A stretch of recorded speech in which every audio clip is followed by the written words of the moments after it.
Cath Ormerod. I'm Deputy Head Teacher at St Stephen's Primary School and also Year 5 teacher.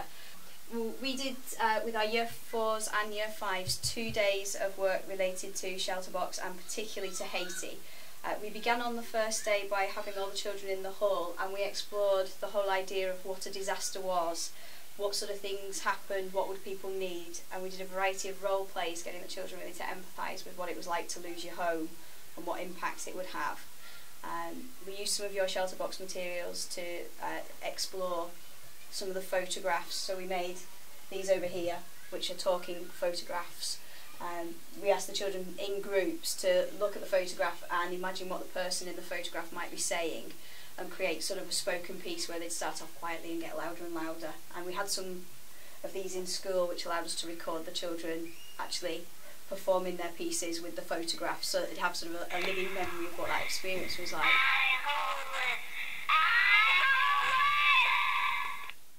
And then in the afternoon we then took it into art, which is where all this comes from, and we just simply gave the children a whole range of materials and asked them to look at different photographs of disasters and come up with a piece of artwork which would show what a disaster looks like. So we had all kinds of things like the paintings of the volcanoes.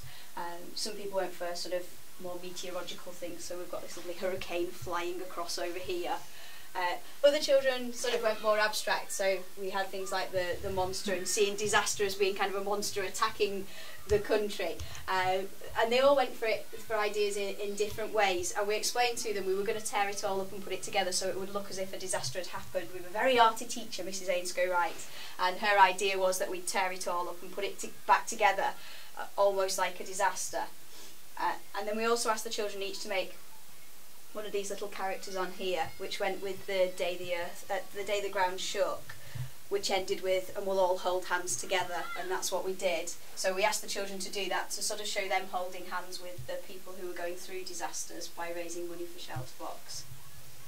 And then our second day, we went from looking at what a disaster actually is to what ShelterBox actually does when a disaster happens. So we ran the story "The Day the Ground Shook" and asked the children to put musical instrument accompaniments to it.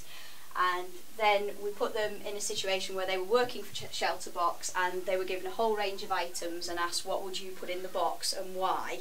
And then we went through what actually did go in a box, why those things went in, and explored what ShelterBox would do when they arrived. And then we focused particularly on Haiti, just because that's the one the children know about most, it having happened most recently. And we looked at the history of Haiti and why it was such a disaster there.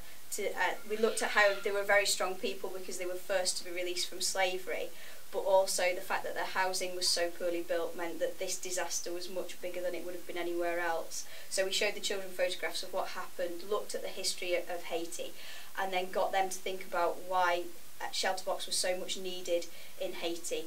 And then from there we ran some little quizzes around what have you learned, what do you now know about what ShelterBox do. We actually took something from the Scouts pack, which was a ball game, which we played as a competition where the children had to throw and catch a ball and say a fact they knew about ShelterBox now. So by the time we'd finished, they really did know lots about what went into ShelterBox. And then in the afternoon we did the competition for illustrating The Day the Ground Shook.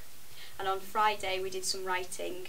We do a programme called Big Write, which is for improving writing skills in school, and we got the children to explore poems about what home was for them. So we read a few poems based around home and talked about things that we see, smell, hear that remind us of home and are really important to us. So then they wrote the first part of their poem, and then we watched one of the ShelterBox videos which was all about what the shelters look like, and we talked about the difference between shelter and home, and then we talked about what are the things that shelter give you.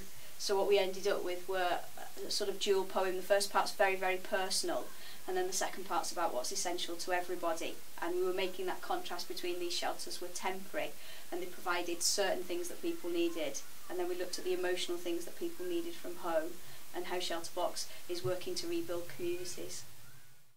Home. Home is the vague view of the bright green overgrown lawn. Home is the furry feel of the alarm buttons as I type in the code. Home is the special sound of the radio in the kitchen, playing the top 40.